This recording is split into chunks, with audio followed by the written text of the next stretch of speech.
بسم اللہ الرحمن الرحیم الحمدللہ رب العالمین والصلاة والسلام علی سید الانبیاء والمرسلین۔ السلام علیکم ورحمۃ اللہ وبرکاتہ۔ میں ہوں تسلیم احمد صابری اور آپ پروگرام دیکھ رہے ہیں آدم سے خاتم تک۔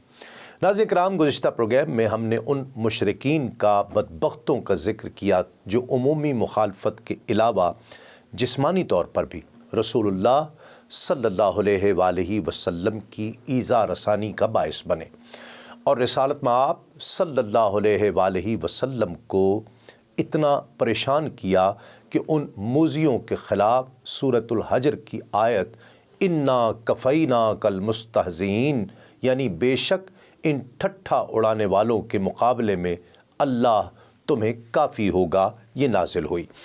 امام زینی دہلان بحوالہ علامہ ابن عبد البر لکھتے ہیں کہ وہ مستہزئین جن کے متعلق اللہ رب العزت نے یہ آیت طیبہ نازل فرمائی وہ 5 تھے۔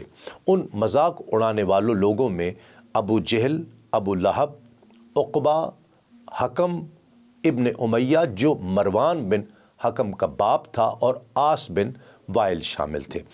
ناظرین کرام، بعض روایات میں ان گمراہ ترین افراد میں کچھ اور نام بھی شامل کیے گئے ہیں، جیسے کہ ولید بن مغیرہ کا نام ہے۔ امام بغوی نے لکھا ہے کہ ان شاتمین رسول کا سرغنہ عاص بن وائل تھا۔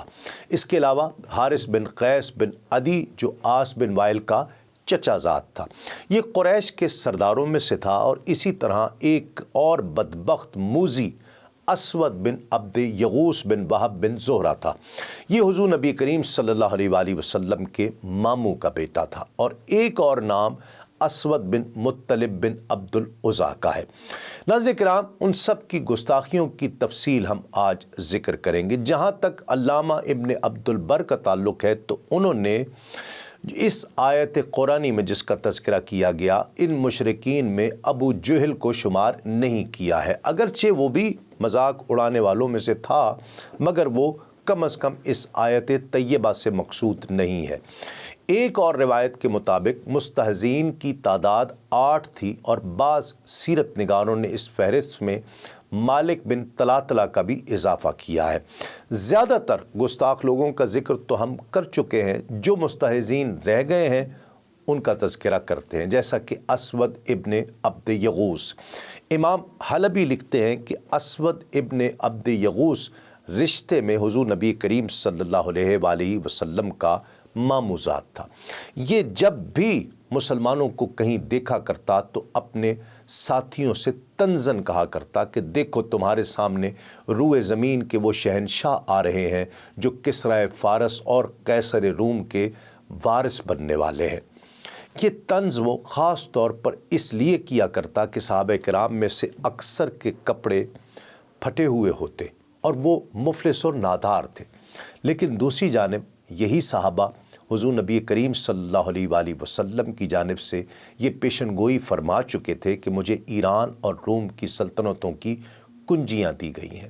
یہ اسود جب کبھی حضور نبی کریم صلی اللہ علیہ وآلہ وسلم سے ملتا تو یہ بدبخت مذاق اڑاتے ہوئے کہا کرتا کہ اے محمد صلی اللہ علیہ وآلہ وسلم، آج تو تم نے آسمان کی باتیں نہیں سنائیں، بتاؤ کون سی نئی بات لائے ہو؟ معاذ اللہ اس طرح کی بکواس کیا کرتا۔ اسی طرح اسود ابن مطلب کو بھی ایسے ہی لوگوں میں شمار کیا گیا ہے۔ اس کی حرکتوں میں سے ایک یہ ہے کہ یہ اور اس کے ساتھی جب بھی حضور نبی کریم صلی اللہ علیہ وآلہ وسلم اور صحابہ کرام کو دیکھتے تو آپس میں ایک دوسرے کی طرف دیکھ کر بدتمیزی سے آنکھیں مٹکاتے اور سیٹیاں بجایا کرتے تھے۔ ایسے ہی ایک اور شخص تھا جس کا نام نضر ابن حرس تھا، اس کو بھی حضور نبی کریم صلی اللہ علیہ وآلہ وسلم کا مذاق اڑانے والوں میں اس بدبخت کو شمار کیا گیا ہے۔ ان میں سے اکثر لوگ ہجرت سے بھی پہلے مختلف آفات اور بلاؤں میں گرفتار ہو کر ہلاک ہو گئے تھے۔ تفسیر خازن اور تفسیر بغوی میں منقول ہے کہ جو لوگ نبی کریم صلی اللہ علیہ وآلہ وسلم کو بہت ایذا دیا کرتے اور مذاق اڑایا کرتے تھے وہ عبرتناک انجام سے دوچار ہوئے۔ اسود بن مطلب کے خلاف حضور نبی کریم صلی اللہ علیہ وآلہ وسلم نے دعا فرمائی تھی کہ اے مولا اس کو اندھا کر دے۔ ایک روز تاجدار رسالت صلی اللہ علیہ وآلہ وسلم حرم پاک میں تشریف فرما تھے کہ یہ پانچوں آئے اور انہوں نے حسب معمول طعن و تشنیع اور مذاق کے کلمات کہے اور پھر طواف میں مصروف ہو گئے۔ اسی حال میں حضرت جبریل امین علیہ السلام حضور نبی کریم صلی اللہ علیہ وآلہ وسلم کی خدمت میں حاضر ہوئے اور انہوں نے ولید بن مغیرہ کی پنڈلی کی طرف، آس کے قدموں کی طرف اور اسود بن مطلب کی آنکھوں اور اسود بن عبد یغوث کے پیٹ اور حارث بن قیس کے سر کی طرف اشارہ کیا اور عرض کیا کہ میں اللہ کے حکم سے ان کا شر ضرور دفع کر دوں گا۔ پھر تھوڑے عرصے میں یہ سب ہلاک ہو گئے۔ ولید بن مغیرہ تیر فروش کی دکان کے پاس سے گزرا تو اس کے تہبند میں ایک تیر کی نوک چبھ گئی، لیکن اس نے تکبر کی وجہ سے اس کو نکالنے کے لیے سر نیچا نہیں کیا۔ اس سے اس کی پنڈلی میں زخم آیا اور اسی کے باعث ایڑیاں رگڑ رگڑ کر یہ بدبخت مر گیا۔ ناظرین کرام، آس بن وائل کا سن لیجئے۔ اس بدبخت کے پاؤں میں ایک دن کانٹا لگا لیکن نظر نہیں آیا، یعنی محسوس بھی نہیں ہوا، تاہم اس سے پاؤں میں ورم آ گیا اور یہ بھی انجام کو پہنچا۔ اسی طرح جبریل امین کی وارننگ کے مطابق اسود بن مطلب کی آنکھوں میں ایک ایسا درد ہوا ناظرین کرام کہ تکلیف کی شدت سے وہ دیوار میں سر مارا کرتا تھا اور اسی حالت میں یہ کہتا ہوا مرا کہ مجھ کو محمد صلی اللہ علیہ وآلہ وسلم نے قتل کیا ہے۔ جہاں تک اسود بن عبد یغوث کے انجام کا تعلق ہے تو اس کو بھی ایک ناقابل یقین بیماری لگی۔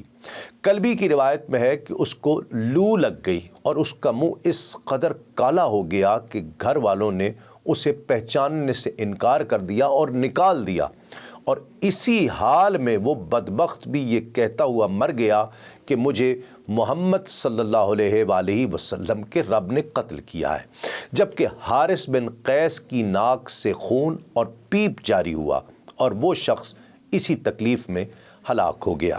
ناظرین کرام، اسود ابن عبد یغوث کی ہلاکت کی ایک اور روایت بھی ملتی ہے۔ سیرت حلبیہ میں تحریر ہے کہ ایک روز اسود بن عبد یغوث اپنے گھر سے نکلا تو اسے لو کے سخت تھپیڑوں نے جھلسا دیا اور اس کا چہرہ جل کر بالکل سیاہ ہو گیا۔ جب وہ واپس گھر آیا تو اس کے گھر والے اس کی مکروہ شکل کو بالکل پہچان نہیں سکے اور انہوں نے اس کو گھر سے نکال کر دروازہ ہی بند کر دیا، اور ساتھ ہی یہ شخص زبردست پیاس میں مبتلا ہو گیا۔ مسلسل پانی پیتا تھا، اتنا پانی پیتا کہ اس کا پیٹ پھٹ گیا۔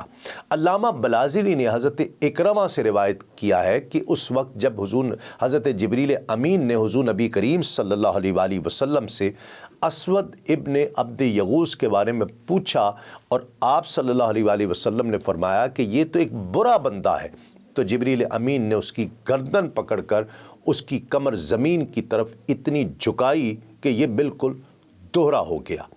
یہ دیکھ کر حضور نبی کریم صلی اللہ علیہ وآلہ وسلم ایک دم پکارے کہ میرے ماموں، میرے ماموں۔ پیچھے اس شخص کے بارے میں بیان ہو چکا ہے کہ یہ حضور نبی کریم صلی اللہ علیہ وآلہ وسلم کا ماموزاد بھائی تھا۔ اب یہاں یا تو حضور نبی کریم صلی اللہ علیہ وآلہ وسلم نے ماموں کا بیٹا کہنے کے بجائے یوں ہی صرف ماموں کہہ دیا ہے اور اس کے باپ یعنی اپنے ماموں کی نسبت اس کو بھی ماموں فرمایا، یعنی اس کے ساتھ اس کے باپ کی وجہ سے رعایت کرو جو میرے ماموں ہیں۔ تاہم جناب جبریل امین علیہ السلام نے آپ صلی اللہ علیہ وآلہ وسلم کی یہ بات سن کر فرمایا کہ اس کی آہ و بکا کی طرف دھیان نہ دیجیے اے محمد صلی اللہ علیہ وآلہ وسلم۔ ناظرین کرام، امام حلبی مزید لکھتے ہیں کہ جہاں تک اسود ابن مطلب کا تعلق ہے تو وہ اندھا ہو گیا تھا۔ اس کا واقعہ اس طرح ہے کہ اس کا بیٹا ملک شام سے آ رہا تھا تو یہ اس کا استقبال کرنے کے لیے روانہ ہوا۔ کچھ دور جا کر یہ ایک درخت کے سائے میں بیٹھ گیا۔ اس وقت حضرت جبریل امین نے اسی درخت کا ایک پتا اس کے چہرے اور آنکھوں پر پھیرا، یہاں تک کہ وہ اندھا ہو گیا۔ اس اچانک مصیبت پر یہ اپنے غلام پر چیخنے لگا کہ یہ کون میرے چہرے اور آنکھوں کو چھو رہا ہے؟ غلام نے کہا کہ یہاں تو کوئی شخص نہیں، تمہیں کچھ نہیں کہہ رہا۔ ایک روایت میں یہ بھی ہے کہ جبریل امین نے اس درخت کی ایک ایسی شاخ اس کی آنکھ میں ماری جس میں کانٹا لگا ہوا تھا اور اس چوٹ سے اس کی آنکھوں سے خون بہنے لگا۔ یہ ایک دم چلایا، کون ہے جس نے میری آنکھوں میں کانٹا چبو دیا ہے؟ اس پر اس سے کہا گیا کہ ہمیں تو کوئی نظر نہیں آ رہا۔ اور ایک اور روایت میں ہے کہ اسود ابن مطلب گمراہی کی انتہا کو پہنچا ہوا تھا کہ اصلاح کرنے کے بجائے آخری وقت تک یہ کہا کرتا تھا کہ محمد صلی اللہ علیہ وآلہ وسلم نے میرے لیے اندھا ہونے کی دعا کی جو قبول ہو گئی، لیکن میں نے بھی ان کے لیے نعوذ باللہ دھتکارا ہوا اور راندہ درگاہ ہونے کی دعا کی ہے جو قبول ہوگی۔ حضور نبی کریم صلی اللہ علیہ وآلہ وسلم نے اس شخص کے لیے اندھا ہونے اور اس کی اولاد کے ختم ہو جانے کی بد دعا فرمائی تھی۔ اس کے نتیجے میں وہ اندھا ہوا تو فوراً ہی ہو گیا اور اس کی اولاد بعد میں غزوہ بدر میں ختم ہو گئی۔ ناظرین کرام، اپنے تمام حربے اور ہتھ کنڈے بے اثر دیکھ کر منکرین اسلام نے اپنی ناکامی کا برملا اعتراف کیا، لیکن ساتھ ہی ایک نئی سازش بھی پلان کر لی۔ سیرت ابن اسحاق میں لکھا ہے کہ کفار قریش اپنے ہتھ کنڈوں سے جب بھی نبی کریم صلی اللہ علیہ وآلہ وسلم کے تبلیغی کاموں میں خلل اندازی نہ کر سکے تو آپس میں یہ کہتے تھے کہ دوستو، ہم حجت سے محمد صلی اللہ علیہ وآلہ وسلم پر قابو حاصل نہیں کر سکے، اب مناسب یہ ہے کہ ہم ان کی باتوں کی طرف سے کان بند کر لیں اور جو کچھ وہ کہتے ہیں وہ نہ سنیں، البتہ ان کی باتوں کا بس مذاق اڑائیں اور ان باتوں کو لغو اور باطل گردانیں، شاید اس طرح ہم ان پر غلبہ حاصل کر سکیں۔ لیکن رب کریم نے کافروں کی اس سازش کی بھی نبی کریم صلی اللہ علیہ وآلہ وسلم کو خبر دے دی اور آیت کریمہ نازل فرمائی، جس کا ترجمہ ہے کہ اس قرآن کو نہ سنو اور اس کی تلاوت کے وقت شور مچاؤ، شاید اس طرح تم غالب آ جاؤ۔ ناظرین کرام، کفار قریش نے یہ پلان طے کر لیا اور اس پر عمل درآمد شروع کیا، اور طریقہ کار ان کا یہ تھا کہ جب نبی کریم صلی اللہ علیہ وآلہ وسلم نماز کے لیے کھڑے ہوتے اور تلاوت قرآن مجید فرماتے تو کفار دور کھڑے ہو جاتے تاکہ تلاوت کی آواز ان کے کانوں میں نہ آئے۔ اگر کوئی قرآن مجید کو سننا چاہتا تو وہ ان کافروں کے ڈر سے ایسا کر نہیں سکتا تھا۔ اس دور میں صرف نبی کریم صلی اللہ علیہ وآلہ وسلم دوران نماز بلند آواز سے تلاوت فرمایا کرتے، کوئی بھی صحابی ایسی ہمت نہیں کر سکتا تھا۔ پھر بعد میں نماز میں جہر کے ساتھ تلاوت کا اولین شرف جناب حضرت عبداللہ بن مسعود رضی اللہ تعالیٰ عنہ کو حاصل ہوا۔ ناظرین کرام، اس بات کی تفصیل کچھ یوں ہے کہ ایک دن صحابہ کرام جمع تھے اور آپس میں گفتگو کر رہے تھے کہ یہ کافر رسول اللہ صلی اللہ علیہ وآلہ وسلم کی تلاوت قرآن کو سنتے نہیں ہیں، دیکھیے اب کون یہ ہمت کرتا ہے جو ان کے مجمع میں جا کر بلند آواز سے ان کے سامنے ڈنکے کی چوٹ پر اونچی آواز میں تلاوت قرآن کرے۔ اس موقع پر حضرت عبداللہ بن مسعود نے کہا، یہ سعادت میں حاصل کروں گا۔ صحابہ کرام نے کہا کہ ایسا نہ کریں کیونکہ آپ کمزور اور ناتواں ہیں، اس کے علاوہ آپ کے قبیلہ و خاندان کے لوگ بھی نہیں جن کے دباؤ میں کفار قریش آ جائیں تو یہ تو آپ کو بہت زیادہ ستائیں گے۔ لیکن حضرت ابن مسعود رضی اللہ تعالیٰ نے فرمایا، فکر کی کوئی بات نہیں ہے۔ دوسرے دن جب سورج بلند ہوا اور سرداران قریش مقام ابراہیم پر جمع ہوئے تو حضرت عبداللہ ابن مسعود اٹھے اور ان کے پاس جا کر سورہ رحمان کی تلاوت شروع کر دی۔ اعوذ باللہ من الشیطان الرجیم، الرحمن علم القرآن خلق الانسان علمہ البیان۔ جناب ابن مسعود پڑھتے رہے اور کفار قریش ایک دوسرے کو دیکھتے ہوئے آپس میں کہنے لگے کہ یہ ابن عبد کیا کر رہا ہے۔ بعض لوگوں نے کہا کہ یہ اس قرآن مجید کی تلاوت کر رہے ہیں جو محمد صلی اللہ علیہ وآلہ وسلم پر نازل ہوا ہے۔ اس گفتگو کے بعد یہ لوگ اپنی جگہ سے اٹھ کر حضرت عبداللہ بن مسعود رضی اللہ تعالیٰ عنہ پر ٹوٹ پڑے اور انہیں زد و کوب کرنا شروع کر دیا، لیکن دھن کے پکے حضرت ابن مسعود سورہ رحمان کی تلاوت کرتے رہے اور مکمل سورت پڑھ کر ہی دم لیا۔ ناظرین کرام، یہ مقدس ذکر جاری ہے ایک مختصر سے وقفے کے بعد۔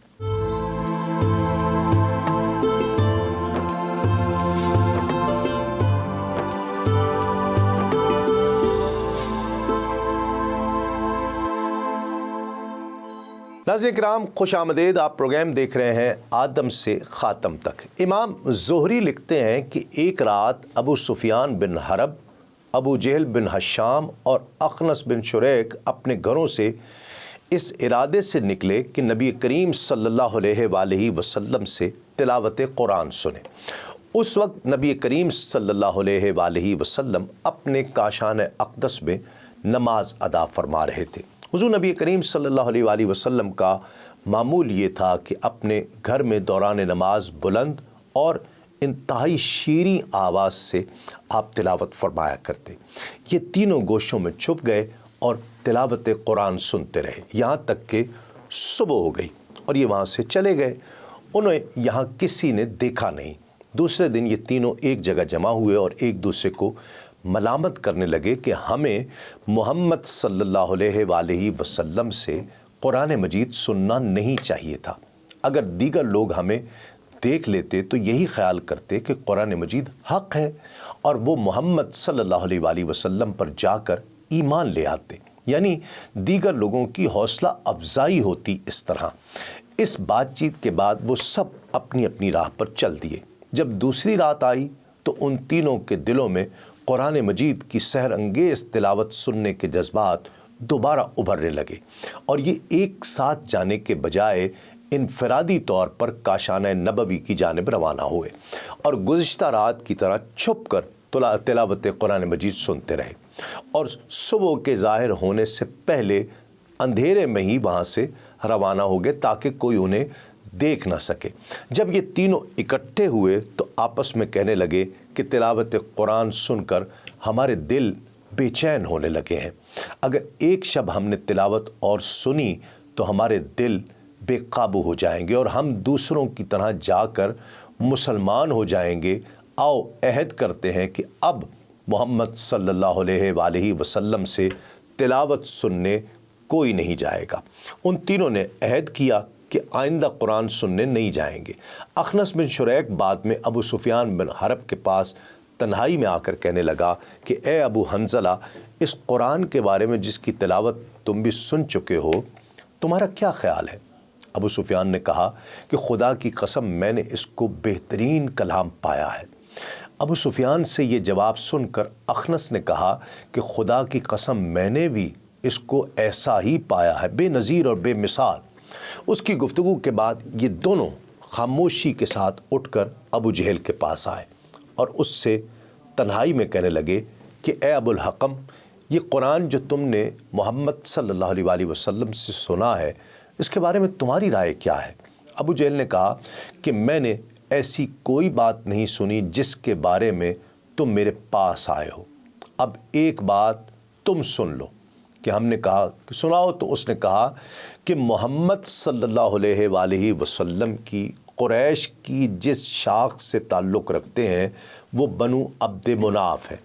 انہوں نے ہر معاملے میں ہم پر بزرگی اور برتری کا اظہار کیا ہے اور ہم نے ہر موقع پر ان سے مقابلہ کیا ہے۔ اس طرح ہم نے انہیں آگے بڑھنے نہیں دیا۔ اگر انہوں نے غریبوں کی ضروریات کا خیال رکھا اور انہیں کھانا کھلایا ہے تو ہم نے بھی ایسا ہی کیا اور کھانا کھلایا۔ اگر بنو مناف نے داد و دہش کی تو ہم نے بھی اس معاملے میں ہم پیچھے نہیں ہٹے۔ اگر انہوں نے کمزوروں کی مدد کی تو ہم نے بھی کی۔ اگر انہوں نے مصیبت زدوں کو پناہ دی تو ہم نے بھی ایسا ہی کیا، اور ہر معاملے میں ہم نے ان کا مقابلہ کیا اور انہیں آگے بڑھنے نہیں دیا، اور کوئی دوسرا ہمارے مقابلے کی جرأت نہیں کر سکتا۔ اب تک تو ہم ان کے برابر ہی رہے، لیکن اب اگر بنو عبد مناف کسی کو ہمارے مقابلے پر لائے ہیں تو وہ محمد صلی اللہ علیہ وآلہ وسلم کی ذات ہے، جنہوں نے اعلان نبوت کیا ہے اور دوسرا دین متعارف کرایا ہے اور لوگوں کو اس دین کی دعوت دی ہے، اور ہمہ وقت وہ یہ کہتے ہیں کہ ان پر آسمان سے وحی آتی ہے تاکہ ہم ان کا مقابلہ نہ کر سکیں اور ان کا شرف اور فضل ہم پر ظاہر ہو جائے۔ لہٰذا میں کسی قیمت اور کسی بھی طرح محمد صلی اللہ علیہ وآلہ وسلم پر ایمان نہیں لاؤں گا، چاہے میرا سر ہی تن سے جدا کر دیا جائے۔ ناظرین کرام، گمراہی کی انتہا دیکھیے کہ ابو جہل حضور نبی کریم صلی اللہ علیہ وآلہ وسلم کے اعلان نبوت سے یہ سمجھا کہ شاید بنو عبد مناف نے اس کے قبیلے کو نیچا دکھانے کے لیے محمد صلی اللہ علیہ وآلہ وسلم کو بطور پیغمبر کہیں شاید لانچ کیا ہے معاذ اللہ، حالانکہ حقیقت بالکل اس سے برعکس ہے۔ بہرحال ابو جہل کی یہ بات سن کر ابو سفیان اور اخنس نے یقین کے ساتھ یہ سمجھ لیا کہ ابو جہل کی یہ باتیں حسد کے سوا کچھ نہیں، وہ جان گئے۔ پھر بغیر کچھ کہے دونوں وہاں سے اٹھ گئے۔ اس کے بعد ان کا وتیرہ یہ ہو گیا کہ جب بھی نبی کریم صلی اللہ علیہ وآلہ وسلم کی زبان اقدس سے قرآن مجید شیریں آواز سے سنتے اور آپ قریش کو تبلیغ اسلام کرتے تو یہ لوگ آپ صلی اللہ علیہ وآلہ وسلم کا مذاق اڑاتے اور کہتے، اے محمد ہمارے کان بہرے ہو گئے ہیں، آپ کی کوئی بات سنائی نہیں دیتی، اور ہمارے دلوں کی حالت یہ ہو گئی ہے کہ آپ کی کوئی بات ہماری سمجھ میں نہیں آتی، اور ہمارے اور آپ کے درمیان ایسا حجاب حائل ہے کہ آپ ہمیں نظر نہیں آتے۔ اب آپ اپنا کام کریں اور ہم اپنے کاموں میں مصروف ہوں، نہ آپ صلی اللہ علیہ وآلہ وسلم کا ہم سے کوئی کام، نہ ہمارا آپ سے کوئی واسطہ رہا۔ ناظرین کرام، کافروں کی ان باتوں کے جواب میں رب تعالیٰ نے سورہ بنی اسرائیل کی آیت میں ارشاد فرمایا کہ اے محبوب، جب آپ قرآن مجید کی تلاوت فرماتے ہیں تو ہم آپ کے اور ان لوگوں کے درمیان جو عقیدہ آخرت پر ایمان نہیں رکھتے ایک پردہ حائل کر دیتے ہیں۔ ناظرین کرام، اس عمل کی مصلحت اور وجہ رب تعالیٰ نے یہ بیان فرمائی کہ اور ہم نے ان کے دلوں پر پردے ڈال دیتے ہیں تاکہ وہ اس کو سمجھ نہ سکیں، اور کانوں میں گرانی پیدا کر دیتے ہیں، اور جب آپ قرآن مجید میں اپنے واحد رب کا ذکر کرتے ہیں تو وہ پیٹھ پھیر کر نفرت کرتے ہوئے بھاگتے ہیں۔ گویا رب تعالیٰ نے نبی کریم صلی اللہ علیہ وآلہ وسلم سے فرمایا کہ یہ کافر بطور تمسخر آپ سے قلوب کے مائل نہ ہونے اور کانوں کے بہرے ہونے کا عذر کرتے ہیں۔ ہم نے اس عذر کو حقیقت میں تبدیل کر دیا ہے تاکہ اگر یہ قرآن سنے تو وہ سمع اعتبار تک نہ پہنچے، اور اگر وہ قرآن مجید میں نظر کرنا چاہیں تو قلب قبول سے اس کو نہ سمجھ سکیں، اور جب آپ کو دیکھیں تو چشم حقیقت سے دیکھ ہی نہ پائیں۔ مکہ مکرمہ میں ناظرین کرام روز بروز مشکلات بڑھنے کے بعد مسلمانوں نے اس کا کوئی حل سوچنا شروع کر دیا، اور پھر یہی حالات تھے جو پھر ہجرت حبشہ کا سبب بنے۔ اس بارے میں پیر کرم شاہ صاحب الازہری رحمۃ اللہ تعالی علیہ لکھتے ہیں کہ حضور نبی رؤوف الرحیم صلی اللہ علیہ وآلہ وسلم کی اپنی ذات اقدس، اپنی صفات حمیدہ کے باعث خود بھی بڑی محترم اور منظم تھی۔ خواہ مخواہ دل حضور سے پیار کرنے پر اور حضور کی تعظیم بجا لانے پر مجبور ہوا کرتے تھے۔ پھر حضور نبی کریم صلی اللہ علیہ وآلہ وسلم کو اپنے چچا جان جناب ابو طالب اور سارے خاندان بنو ہاشم اور بنو عبد المطلب کی اس معاملے میں تائید حاصل تھی۔ کسی کو جرأت نہیں ہوتی تھی کہ حضور نبی کریم صلی اللہ علیہ وآلہ وسلم پر کھلے عام حملہ آور ہو سکے، ورنہ جوانان بنو ہاشم اور بنو عبد المطلب کی شمشیریں حضور کے دفاع میں بے نیام ہو جایا کرتی تھیں۔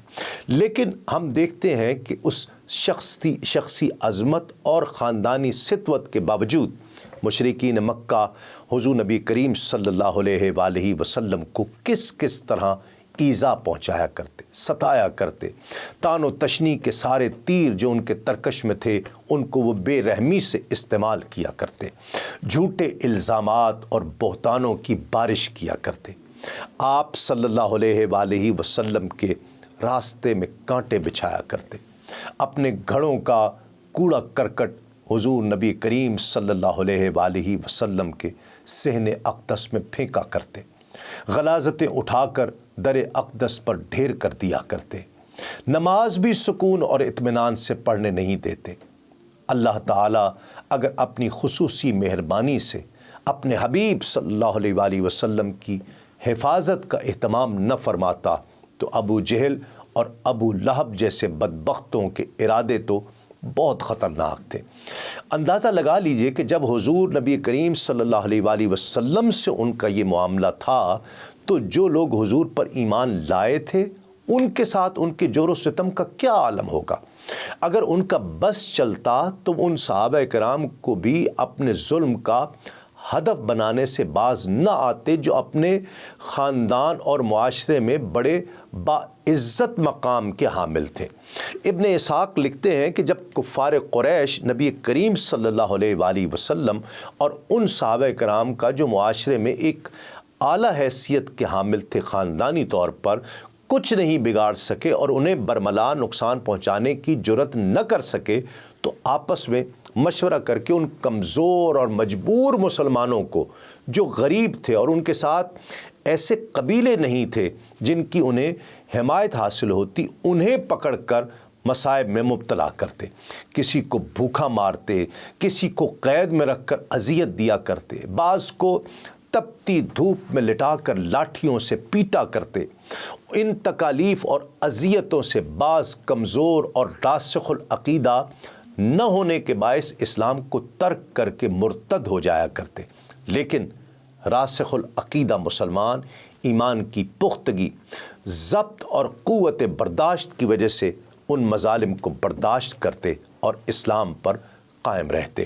امام حلبی رحمۃ اللہ تعالیٰ علیہ لکھتے ہیں کہ حضرت سیدنا ابو بکر صدیق رضی اللہ تعالیٰ عنہ نے بلال حبشی رضی اللہ تعالیٰ عنہ کو ہی ان کے ظالم اور کافر آقا سے اس کی منہ مانگی قیمت ادا کر کے صرف یہی سعادت حاصل نہیں کی، بلکہ ان کے علاوہ بہت سارے اسیران جور و جفا جو اسلام قبول کرنے کے جرم میں اپنے مشرک آقاؤں کے ظلم کی چکی میں پس رہے تھے، ان کو بھی سیدنا ابو بکر صدیق رضی اللہ تعالی عنہ نے قیمتاً خرید کر ان کے پنجہ استبداد سے انہیں رہائی دلائی۔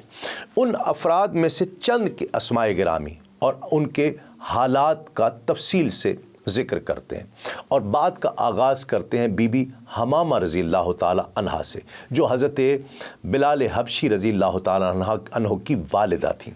یہ بھی مشرف با اسلام ہو گئی تھیں۔ ان کو بھی اس جرم میں ان کا کافر مالک طرح طرح کی اذیتیں پہنچایا کرتا، سزائیں دیا کرتا۔ انہیں بھی حضرت ابوبکر صدیق رضی اللہ تعالی عنہ نے خرید کر ان کے بد باطن سنگ دل مشرک آقا کے چنگل سے رہائی دلائی۔ حضرت عامر رضی اللہ تعالیٰ عنہ بنی تیم قبیلے کے ایک شخص کے غلام تھے۔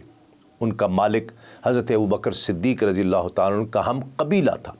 ان کے مسلمان ہو جانے کی وجہ سے وہ انہیں بہت دکھ پہنچایا کرتا، اور وہ ان پر اتنا تشدد کرتا کہ ان پر غشی طاری ہو جایا کرتی، اور انہیں پتہ ہی نہ چلتا کہ اس بے ہوشی کے عالم میں ان کی زبان سے کیا نکل رہا ہے۔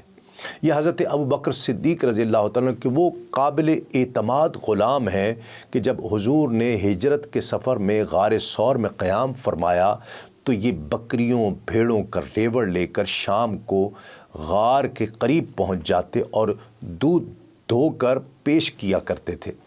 ناظرین کرام، پھر اس کے علاوہ ابو فقیہ رضی اللہ تعالیٰ عنہ کا ذکر۔ علامہ بلازری لکھتے ہیں کہ حضرت ابو فقیہ رضی اللہ تعالیٰ دراصل صفوان بن امیہ کے بیٹے کے غلام تھے، اور حضرت بلال حبشی رضی اللہ تعالیٰ کے ساتھ ایمان لائے تھے۔ ایک روز حضرت ابوبکر صدیق رضی اللہ تعالیٰ کا وہاں سے گزر ہوا۔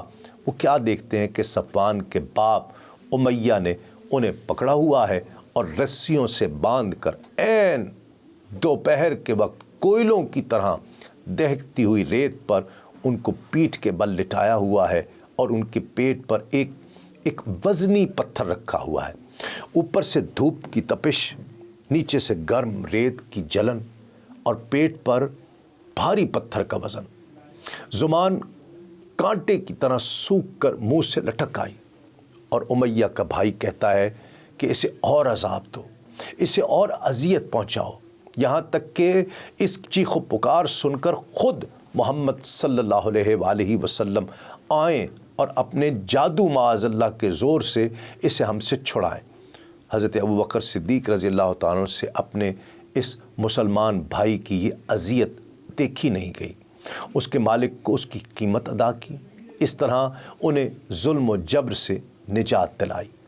ایک مرتبہ امیہ نے ابو فقیہ رضی اللہ تعالیٰ کے پاؤں میں رسی باندھ دی اور نوکروں کو حکم دیا کہ انہیں زمین پر گھسیٹیں، پھر آپ کو گرم سنگریزوں پر ڈال دیتا۔ پاس سے گوبر کا کیڑا گزرا۔ امیہ نے تانا زنی کرتے ہوئے پوچھا کہ کیا یہ کیڑا تمہارا رب نہیں ہے؟ معاذ اللہ، استغفر اللہ۔ آپ نے جواب دیا، میرا رب تو اللہ ہے جس نے مجھے بھی پیدا کیا، تجھے بھی پیدا کیا اور اس کیڑے کو بھی پیدا کیا ہے۔ امیہ اس جواب سے پھر آگ بگولا ہو گیا اور آپ کا گلا گھونٹنے لگا۔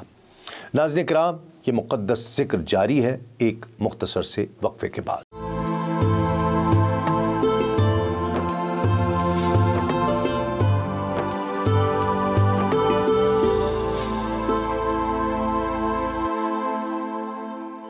ناظرین کرام، خوش آمدید۔ آپ پروگرام دیکھ رہے ہیں آدم سے خاتم تک۔ ہم ان خوش نصیب خوش بخت لوگوں کا ذکر کر رہے ہیں، ان باہمت اور بہادر لوگوں کا ذکر کر رہے ہیں جنہوں نے تکلیفیں بھی اٹھائیں اور بے انتہا تکالیف اٹھائیں، اس کے باوجود آقا علیہ الصلوۃ والسلام کا ساتھ نہیں چھوڑا، استقامت کے ساتھ آقا علیہ الصلوۃ والسلام کا ساتھ۔ اسی فہرست میں حضرت زنیرہ رضی اللہ تعالی عنہا بھی شامل ہے۔ یہ بھی ایک مشرک کی کنیز تھی۔ جب مسلمان ہو گئیں تو ان کے بے رحم مالک نے ان پر ظلم و تشدد کی انتہا کر دی، یہاں تک کہ ان کی بینائی ختم ہو گئی۔ اور ایک روز ابو جہل نے اس پاک باز خاتون کو تانا مارتے ہوئے کہا کہ لات و عزیٰ نے تیری آنکھوں کو اندھا کر دیا ہے۔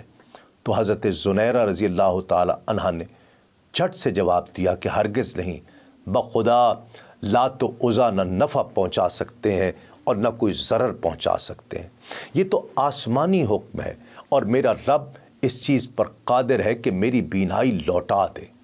ناظرین کرام، اللہ کی قدرت ملاحظہ فرمائیے کہ اگلے روز جب صبح ہوئی تو ان کی بینائی لوٹ آئی، اب ہر چیز ان کو نظر آنے لگی۔ اس کرامت کے باوجود قریش کی آنکھوں پر بدبختی کے پردے پڑے رہے اور کہنے لگے کہ یہ نعوذ باللہ محمد صلی اللہ علیہ وآلہ وسلم کے جادو کا اثر ہے۔ حضرت ابوبکر صدیق رضی اللہ تعالیٰ نے ان کو اور ان کی ایک بیٹی دونوں کو خریدا اور آزاد کیا۔ ابو جہل ان کی غربت، ان کی بے کسی دیکھ کر لوگوں کو کہا کرتا تھا کہ تم ان غلاموں اور لونڈیوں کو دیکھ کر حیران نہیں ہوتے کہ وہ کس طرح محمد صلی اللہ علیہ وآلہ وسلم کی پیروی کرتے ہیں، اور اتنا نہیں سوچتے کہ محمد صلی اللہ علیہ وآلہ وسلم جو کچھ لے آئے ہیں اگر اس میں کوئی خیر اور بھلائی ہوتی تو کیا اس کو قبول کرنے میں یہ اجڑ اور جاہل ہم سے سبقت لے جاتے؟ معاذ اللہ، استغفر اللہ۔ ناظرین کرام، پردہ پڑ چکا تھا۔ اب ذکر کرتے ہیں خنیس رضی اللہ تعالی عنہا کا۔ بعض روایات میں ان کا نام عبیس بھی لکھا ہے اور یہ بنو زہرہ خاندان کی کنیز ہوا کرتی تھی۔ اسود بن عبد یغوث انہیں طرح طرح کا عذاب دیا کرتا۔ ان کو بھی حضرت ابوبکر صدیق رضی اللہ تعالیٰ نے خریدا اور آزاد فرمایا۔ اسی طرح النہدیہ اور ان کی بیٹی، یہ دونوں ولید بن مغیرہ کی لونڈیاں تھیں، انہیں بھی اللہ رب العزت نے نعمت ایمان سے مالا مال فرمایا۔ پھر یہ ایک عورت کی ملکیت میں چلی گئیں۔ جب یہ ایمان لے آئیں تو یہ بے رحم مالکہ ان کو طرح طرح سے اذیتیں پہنچاتی اور کہتی کہ میں کبھی تمہیں ستانے اور اذیت دینے سے باز نہیں آؤں گی، یا پھر جس نے تجھ کو بے دین کیا وہ تمہیں خرید کر آزاد کر دے۔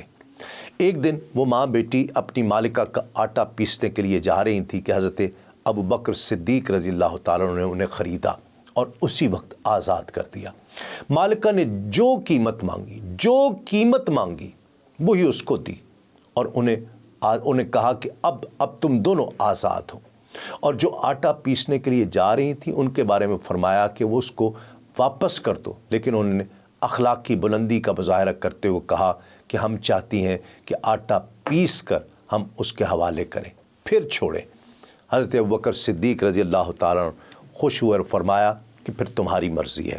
ناظرین کرام، اس فہرست میں شامل اگلا نام حضرت لطیفہ بنت فہیرہ رضی اللہ تعالی عنہا کا ہے، جو عامر بن فہیرہ کی بہن اور حضرت عمر رضی اللہ تعالیٰ عنہ کی لونڈی تھی۔ حضرت عمر رضی اللہ تعالیٰ عنہ کی ایک اور لونڈی بھی تھی، وہ بھی مسلمان ہو گئی تھی۔ اسلام لانے سے پہلے حضرت عمر بن خطاب رضی اللہ عنہ کے دل میں اسلام اور مسلمانوں کے خلاف بغض اور عناد کے جو دریا موجزن تھے، اس کی وجہ سے ان بیچاری لونڈیوں کو وہ خوب پیٹا کرتے تھے۔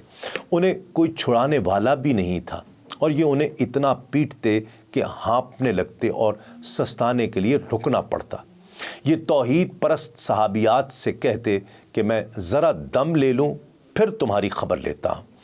اس بہیمانہ زد و کوب کا سلسلہ دیر تک جاری رہتا۔ ایک روز جب حضرت عمر فاروق رضی اللہ تعالیٰ ان پر مشق ستم کر رہے تھے اور مار مار کر تھک گئے، تو اس لونڈی نے انتہائی جرأت کا مظاہرہ کرتے ہوئے کہا کہ اے عمر، اگر تم مسلمان نہ ہوئے تو میرا رب تمہیں بھی ایسے ہی عذاب میں مبتلا کر دے گا۔ ناظرین کرام، انہیں بھی حضرت صدیق اکبر رضی اللہ تعالیٰ نے خریدا اور خرید کر اللہ کی راہ میں آزاد کر دیا۔ حضرت ابو بکر صدیق رضی اللہ تعالیٰ عنہ کی اس خدا ترسی کے حوالے سے علامہ ابو یوسف الصالحی لکھتے ہیں کہ حضرت ابو بکر صدیق رضی اللہ تعالیٰ عنہ کے والد گرامی ابو قحافہ ابھی مسلمان نہیں ہوئے تھے۔ انہیں جب یہ دیکھا کہ نحیف اور نزار غلاموں اور لونڈیوں کو ان کا بیٹا ابو بکر خریدتا ہے اور آزاد کر دیتا ہے، تو انہوں نے کہا کہ اے میرے بیٹے، میں دیکھ رہا ہوں کہ تم ایسے غلاموں کو آزاد کرتے ہو جو ضعیف اور کمزور ہوں۔ اگر تمہیں غلاموں کو آزاد کرنے کا شوق ہے تو جوان اور طاقتور غلاموں کو آزاد کیا کرو، جو مشکل میں تمہارے دست و بازو بنے اور دشمن کے مقابلے میں وہ تمہارے لیے سینہ سپر ہو سکیں۔ والد کی اس بات پر حضرت ابو بکر رضی اللہ تعالیٰ عنہ نے فرمایا کہ والد گرامی، میں تو یہ جو کچھ کر رہا ہوں محض اپنے بزرگ و برتر رب کی رضا کے لیے کر رہا ہوں۔ اللہ رب العزت نے باپ اور بیٹے کی یہ گفتگو، یہ مکالمہ سن لیا تو یہ پیغام دے کر جبریل امین علیہ السلام کو اپنے محبوب رؤوف الرحیم صلی اللہ علیہ وآلہ وسلم کی خدمت میں حاضر ہونے کا حکم دیا۔ پھر جس نے راہ خدا میں اپنا مال دیا اور اس سے ڈرتا رہا، اور جس نے اچھی بات کی تصدیق کی، تو ہم آسانی مہیا کر دیں گے۔ ناظرین کرام، راہ حق میں ستم برداشت کرنے والی ایک اور شخصیت حضرت خباب رضی اللہ تعالیٰ عنہ ہے۔ یہ پہلے تو آزاد ماں باپ کے آزاد فرزند تھے، لیکن پھر کسی با اثر شخص نے ان کو زمانہ جاہلیت میں پکڑ لیا اور اپنا اسیر بنا لیا اور کسی منڈی میں جا کر فروخت کر دیا۔ ام انمار نے ان کو خریدا۔ آہن گری ان کا پیشہ تھا۔ سرکار دو عالم صلی اللہ علیہ وآلہ وسلم کو ان سے بہت محبت اور الفت تھی۔ حضور اکثر ان کے پاس تشریف لے جایا کرتے تھے۔ نبی کریم صلی اللہ علیہ وآلہ وسلم کی اس محبت کی برکت سے آپ مشرف با اسلام ہو گئے۔ ان کی مالکہ ام انمار کو جب یہ اطلاع ملی تو اس کی ناراضگی کی کوئی حد نہ رہی۔ وہ سنگ دل لوہے کا ایک ٹکڑا بھٹی میں گرم کرتی، جب وہ لال سرخ ہو جاتا تو اسے چمٹے سے اٹھا کر خباب کے سر پر رکھ دیا کرتی۔ ناظرین کرام، اس سے جو اذیت آپ کو پہنچتی ہوگی اس کا اندازہ بھی نہیں کیا جا سکتا۔ ایک روز اپنے آقا علیہ الصلوۃ والسلام کی خدمت میں انہوں نے اپنی اس تکلیف کے بارے میں گزارش کی تو حضور نبی کریم صلی اللہ علیہ وآلہ وسلم نے دعا فرمائی کہ اے اللہ، اس آزمائش میں تو خباب کی مدد فرما۔